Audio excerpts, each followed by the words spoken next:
Before we return to the attacks in Paris, we want to make note that the Democratic presidential contenders will be debating tomorrow night.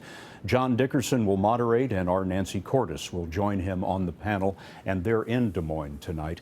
John, let's start with you. Given what we see in the polls, a sizable lead for Secretary Clinton, what's riding on this debate?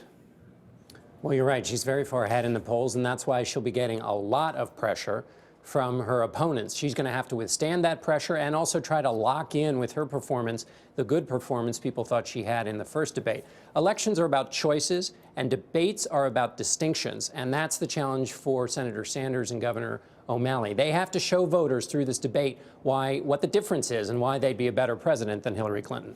And Nancy Cordes, how are you going to approach the questioning? Well, we'll obviously be asking them about foreign policy, Scott, and we want to get at some of their differences in domestic policy as well and how they would enact those policies. You know, 8 years ago, President Obama stood on debate stages just like this one and said that he would bridge the divide. But if anything, things have gotten worse in Washington. So how would they lead differently? Republicans say all of their proposals would be extremely expensive and that you'd have to raise taxes to pay for them. So how would they fund some of these very ambitious proposals?